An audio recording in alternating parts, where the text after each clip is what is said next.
Hey guys, on this particular podcast, podcast 10.5, it is the most important podcast of this unit. Yes. Because you will be using the information in this podcast to help you with your final project. A very substantial portion of your final project. One third of it. Yes. So it is very important that you pay close attention. Mm-hmm. So I think it's a pretty long podcast, sadly, but that's what it is. It's very important. But yes. It's very important. Okay, let's get into it.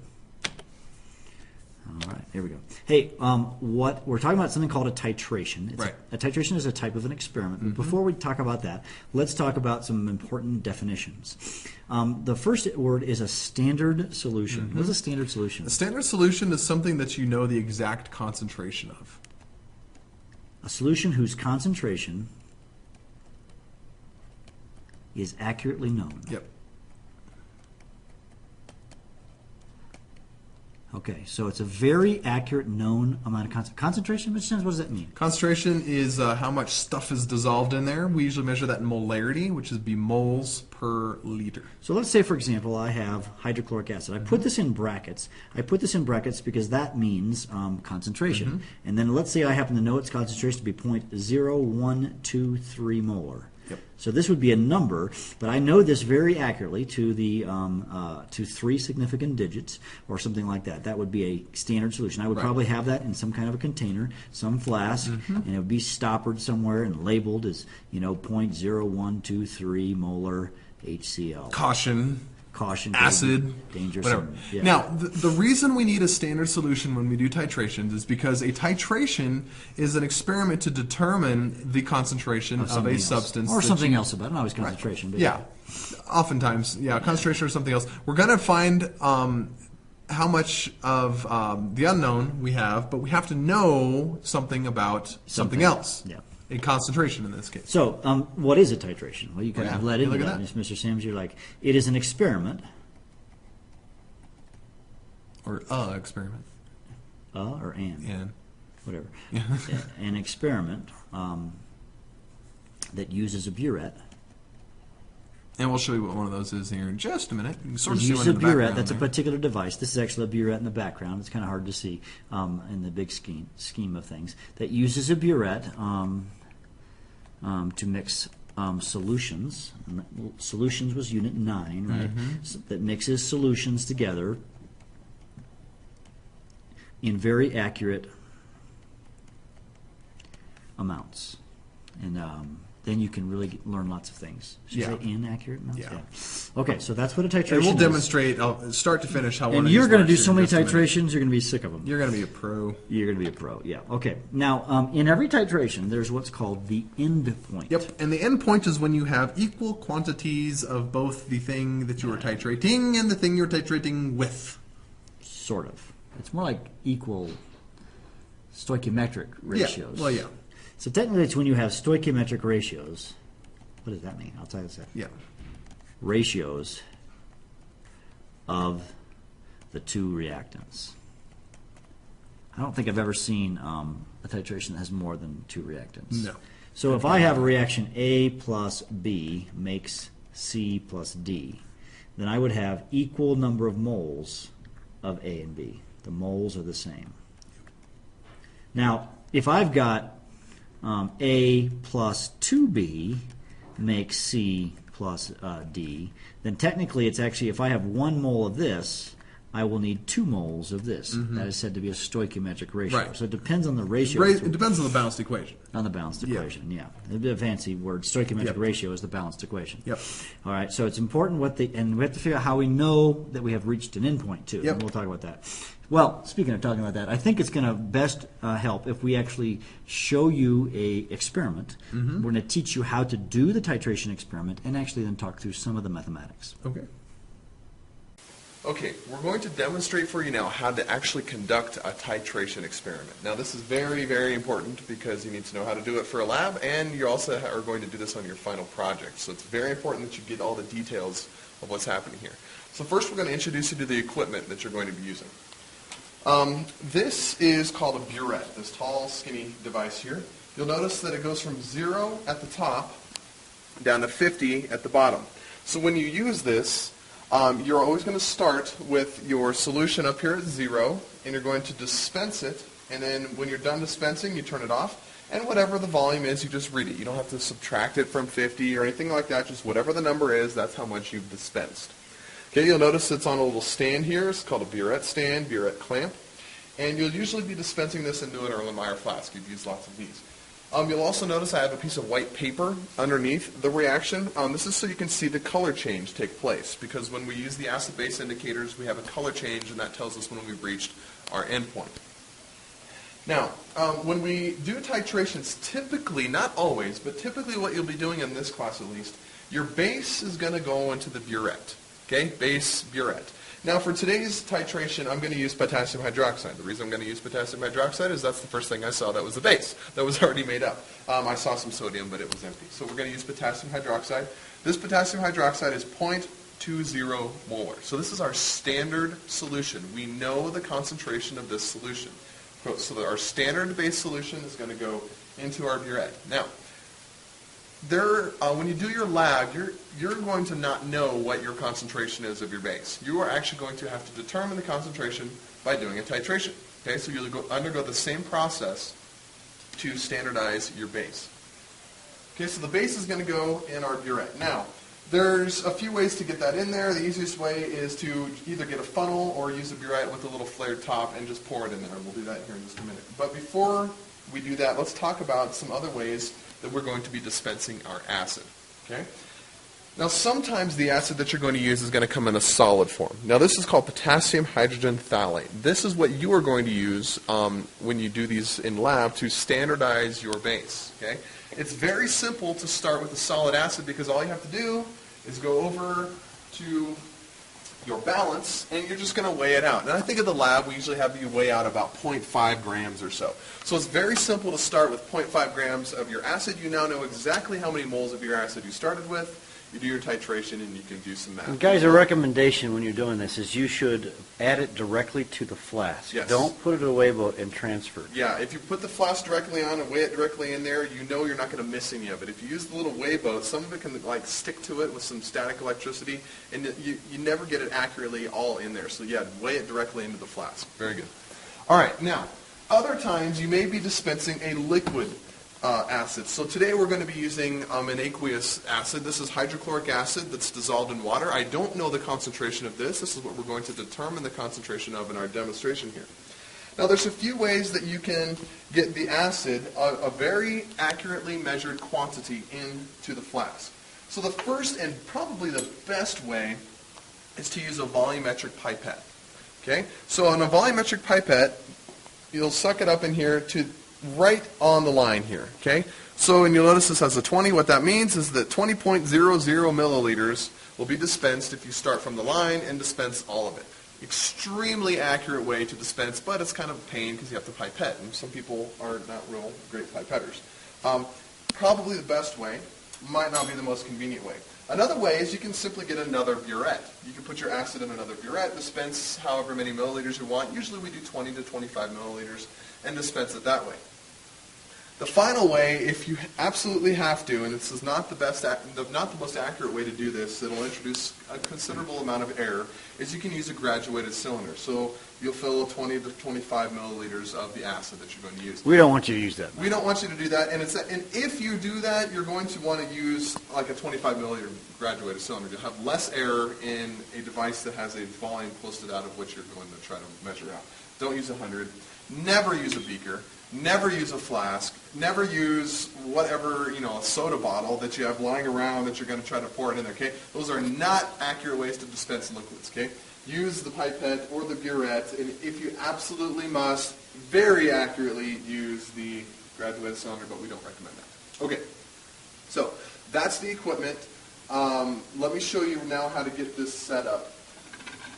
With the burette, the very first thing you need to do is you need to rinse the thing. Now you're going to rinse before you start, and you're always going to rinse after you're done. If you leave base in the burettes, it starts to warp the thing on the inside by digging away at the glass, and they're no longer accurate. So never leave an unclean, rinsed burette lying around. Okay, so the easiest way to do this is just to get a little bit of water.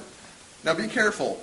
Up and down is open, across is closed. Open, closed. Okay, so you're always going to rinse it, and basically you just need to put a few milliliters in there.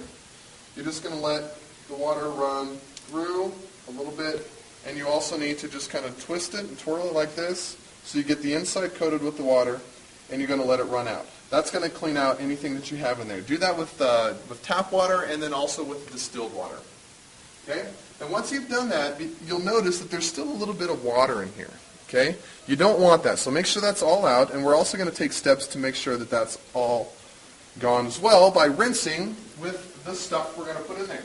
So I'm going to be titrating with the potassium hydroxide, so I'm going to do just a quick little rinse with potassium hydroxide as well. So in the same fashion, just pour a couple milliliters in there into the bottom. Okay? Now that's potassium hydroxide, guys, and so he's actually rinsing with the KOH. Yeah, and what this is going to do is it's going to get rid of any residual water that's in there and replace that with the stuff that we're going to be using to titrate. Because if you have water in there, that's going to affect the concentration of your potassium hydroxide, and it's going to introduce error into your experiment. So I've got a little bit left in there. I'm going to just do the little spinny thing again. This will get any drops that are on the inside of the burette rinsed out with water and replaced with sodium hydroxide. Okay. So now it's rinsed and ready to go. So it doesn't take too long to do that, but you need to do that every time you start a titration. All right, so we're just going to put this on here. I'm going to get my reaction container out of the way. And I'm just going to fill this up to the top. Now hopefully I closed the stopcock down at the bottom. I just realized I forgot to double check that. It is. Okay, good. Otherwise you're going to have stuff running all over the place and a little bit short. Now it's best to overfill just a tiny bit. And I'll show you why in a minute. So I'm above the zero, but I don't want to start above the zero. So what I'm going to do is just get a little beaker for waste. It's called the waste beaker. Yep, so just keep one around that you can, dispense waste into. And you're just going to get it right down on the zero to start. Bottom of the meniscus right on the zero. All right, so, did I get it? Pretty close? Okay. So now we're ready to start. So we need to get our acid into our flask. So here's the acid that I want to titrate. I'm going to put 20 milliliters of the acid. Now remember, don't jam the suction bulb down onto the pipette. Make it so you can easily pull it off. Okay. What I've been telling my students lately is when you pipette, just make the suction bulb kind of kiss the top. Don't jam it on there. Just make it kiss the top a little bit. If I can get it up there. Come on, you can do it. So it takes a few times. This is, like I said, maybe not the most convenient way, but it's definitely the most accurate. Oh, and I missed my line again. Okay. So I'm going to get the meniscus right on my line. Perfect. And I'm just going to dispense this in here. Just letting it drain out. Now notice I'm not blowing on this. I'm not using the suction bulb to blow it out. When you use the volumetric pipette, you just let it drain out by itself. And when it gets all the way done, you simply touch the tip to the liquid in the bottom. There's going to be a little bit left in there, but that's okay. These have been calibrated to have that little bit left in there because that little bit is the same every time. So just let it run out. Again, touch the tip to the liquid, and you're done. You've just dispensed exactly 20 milliliters. I'm going to write that down so I don't forget. 20.0 milliliters of HCl of an unknown concentration. Okay, now we need to be able to determine when this titration is complete. So the way we're going to do that is we're going to add something called phenolphthalein. Okay, and you'll have little droppers of this lying around the classroom. And phenolphthalein is an acid-base indicator. Now phenolphthalein, I'm going to put about, 2 or 3 drops in there. And it's clear and colorless when it's in an acid. But it's pink when it's in a base. Okay, so I'm just going to swirl to dissolve that a little bit. Lower my burette so it's nice and ready to go. And what I'm going to do is I'm just going to start to dispense some of the base into the acid until it turns pink. Now, you don't want to overshoot this. You want it so it just, with one drop, it turns and stays pink. Now, there's a few ways we can do this. Now, you can just turn it on and let it run, but that's just a great way to overshoot because you don't really want to do that. Okay? Now, a really good way to do this is you just kind of twist.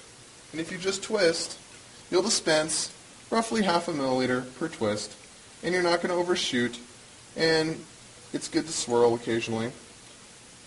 And you're not going to introduce too much at a time, because every time it goes by, it just lets a little bit through. All right, now this is going to take a little while, so we're going to pause, we're going to come back, and you'll see as I approach the end point. Okay, so right now I've just got a few drops dripping into the container, and you'll see that as they drip in, we've got a little pink spot on there, but when I swirl it, it goes away. Now we're getting close because the pink is starting to stay a little bit longer. So I add a few drops, and it's pink. I swirl, it goes away. So the idea is that you want to add enough so that when you swirl, the pink stays for at least 30 seconds. And you really only want that to happen with the addition of one drop. All right, so I'm getting really close here. Just adding a drop or two at a time. So you guys, what you're looking for is it to just turn pink and stay pink with the addition of one drop. And the best way to get one drop is to do that quick little twist. Mr. Sands is pretty good, so he can adjust the stopcock. That's a valve.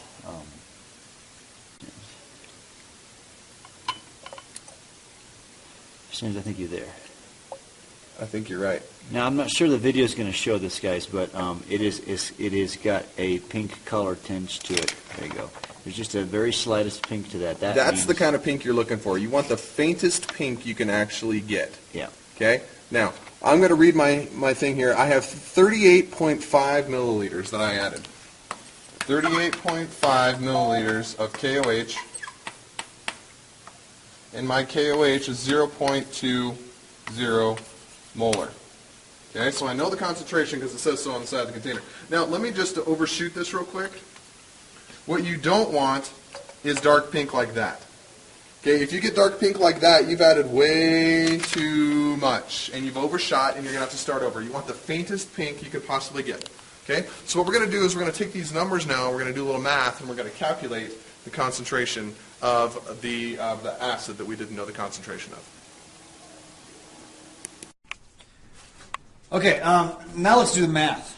So it's all the math, isn't it? Hey, so the chemicals that I mixed together, if you recall, here's the table here. I had HCl, and I reacted with KOH, and that's going to make water, HOH, plus KCl. That's the balance equation. It's a 1-to-1-to-1 ratio. Now, if you recall, we had 38.5 milliliters of 0.2 molar potassium hydroxide. So we're going to use the equation MB equals moles. And my molarity was 0.20 molar. My volume was 0.0385 liters. Now remember, this is milliliters, this is liters. So I'm going to get my calculator on here. So I'm going to take 0.2 times 0.0385, and I get 0.0077. So on the table here, I'm going to say 0.00, oh no, it's KOH, 0.0077 moles of KOH. So I'm going to take that as a fraction over 1 and say KOH. I want to convert that to moles of HCl. So I'll say 1 mole of KOH is 1 mole of HCl. That's because the ratio here is 1 to 1. Turns out so you get the same number of moles of each. So that's 0.0077 moles of HCl. Well, moles, molarity is moles divided by liters. So that's my moles and divided by the liters. Now the liters, if you recall, was 20 milliliters of HCl. We used that with the pipette. All right, and so that'll be 0.0200 liters of HCl. So I simply divide these two. So I'll take this number that's already on the calculator, divided by 0.02, and I get 0.385 molar HCl. That's the answer. Okay? Okay. So hopefully now, folks, you have figured out how this all works, and you're going to be doing this in class a lot. Yes. So you're going to become a pro. Many times. Okay. Now, this then leads into sort of the mathematics. Once Right. you have done the titration, what do you do with all these numbers? Well, that's what we do. Typically, one thing you oftentimes will do is calculate the molarity. So here's a typical acid-base stoichiometry problem. This is very similar to what we did in Unit 9. It really is no different, except it's with acids and bases. The key thing you want to understand, of course, is the master equation. MV equals moles. So if you can take the molarity times the volume, you can get the moles. So first of all, it is a stoichiometry problem. Yep, got to have a balanced equation to So do I'm missing stoichiometry. HCl and NaOH. I'm going to write this out. You're going to be HCl very familiar with this equation by the time we're done. This equation you're going to use a bunch, even in the lab, because it uses it for lots of things. All right, so what do I know? All right, I have 50 milliliters of 0.1 molar HCl. So I'm going to write that down. 50 milliliters of 0.10 molar HCl. I'm writing it under the HCl, and it takes 14.5 milliliters of sodium hydroxide. So if I do this, the thing I know the most about is the hydrochloric acid. Always start with the thing you know most about. So I'm going to do that up here because I don't know space, I think. So I'm going to say M times V equals moles. So my molarity is 0.10. My volume, I'm going to do this kind of quick in my head, guys, is 0.050 molar. Or liters, pardon me. Liters. I divide by 1,000 to get to liters. Remember, the liters, or the volume here, has to be into moles. I don't really need a calculator for that one. That's going to be 0.0050 moles, because you multiply by 10th, you move the decimal over one place. So that's actually my starting amount for HCl. I'm trying to find the molarity of the NaOH. Yes. Now, the molarity of the NaOH, remember brackets, NaOH, will be equal to moles divided by the liters. But we guess have the what? liters. I have the liters. It's 14.5. I have to convert to liters, but I know it. So I just need to find the moles of NaOH. Okay. Well, we have moles of HCl. We just calculated that up there. 0.0050 moles of HCl. So I have to do a little stoichiometry. Okay. And then I'm going to use the mole-to-mole ratio from my balanced equation. It was 1 to 1. I don't think I balanced it, but 1 mole of HCl to 1 mole of NaOH. All right, so we have the same number of moles. It of actually NaOH. turns out to be the same number. So it's 0.0050 moles of HCl divided by now watch how I do this fast, 0.0145 liters, not HCl, of NaOH. Yes. Of NaOH. All right. And I just divide them out, and I get 0.349, 3 digits, 345. 2, 0.35 molar, I Yeah. think, actually. Yep. 2 sig figs. So that's how you do it. It's It's really actually 0.34. But 0.34. Okay, close enough. All right, let's do one where we're trying to find molar mass. Okay. This is a little more tricky here. Okay, so here we have finding molar mass.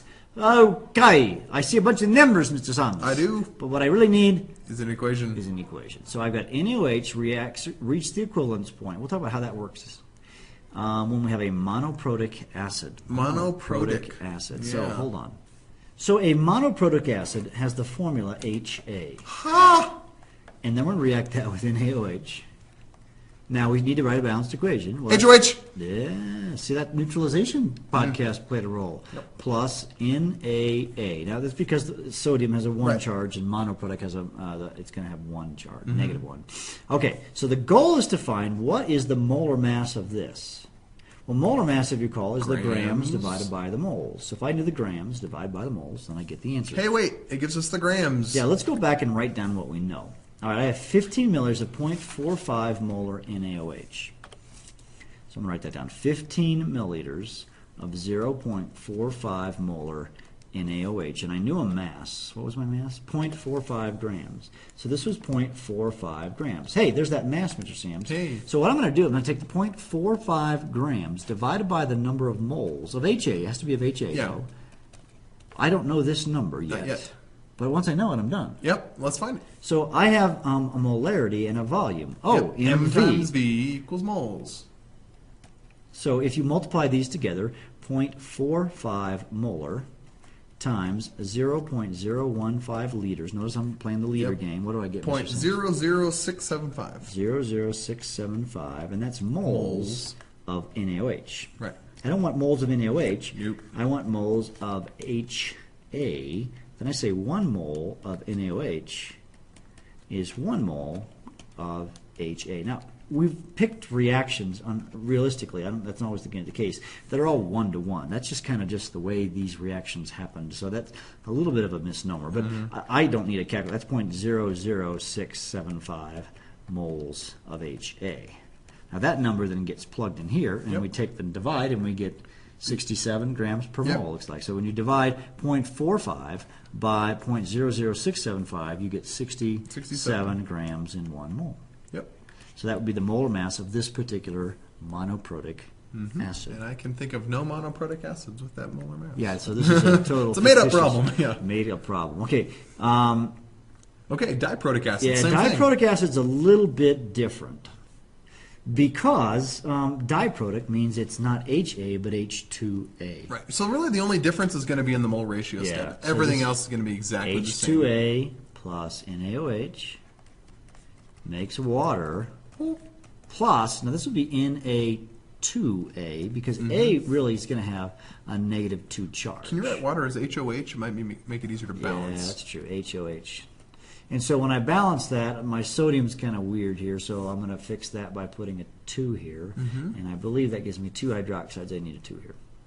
Yep. So let's see what we know. I don't remember what we I had. don't We had remember 0.55 grams. This is 0.55 grams. 25 milliliters of 0.45 molar. Wasn't that the same number of moles? No, we had 15 milliliters Oh, last okay. time. Now, again, the molar mass will be the grams. What's 0.55? 0.55 grams of H2A divided by so many moles of H2A. Which we don't know yet, but we can get. So stoichiometrically, I'm going to take M times V right here. So 0.45 molar times 0.025 liters. Again, I'm converting to liters quickly in my head. Yep. 0.01125. And that's moles of sodium hydroxide. So I'm going to pull that down here and take 0.01125 moles of NaOH over 1.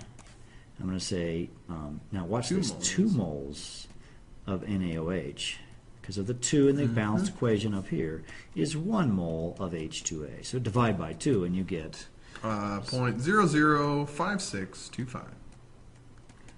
moles of H2A. Of course, that number then gets plugged in here, and we get a grand number of 98 grams per mole.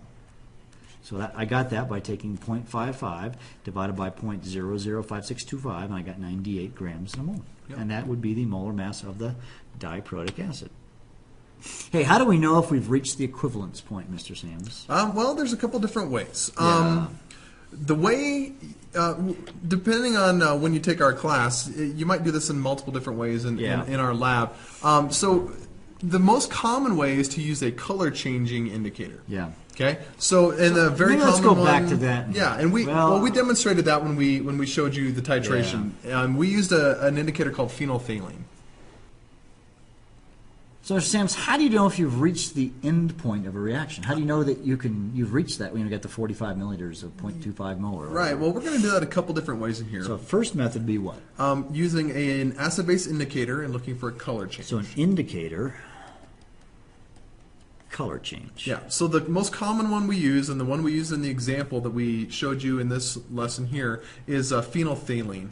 And we're going to abbreviate it Phen because it's a really long word and we like to write it. Phenolphthalein. Yeah, exactly. It's Now funny that one one thing. goes from colorless in an acid to pink in a base. So, you're looking for a particular color change. Right. So, sometimes it's actually called colorimetric. Yep. If you care. Okay, so colorimetrically we can determine by a color change. The second method is by the center of the steepest part of a pH graph. Yes.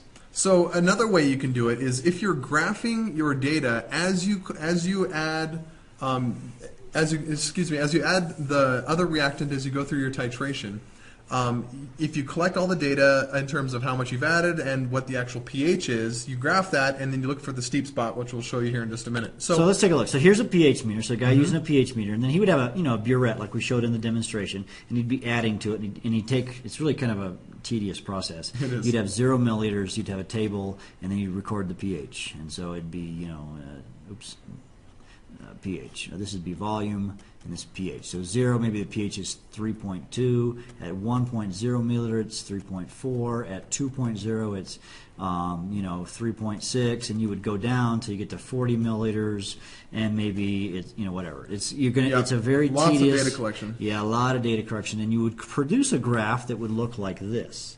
See all the data points that this was done on this particular one, each little dots. And you can see the steepest part of the center. See how it kind of accelerates? Why it accelerates is more of an AP chemistry topic. Yeah. And so this is the center of the steepest part. And what you're looking for is this point down here for volume. So this is 34, 35, who knows?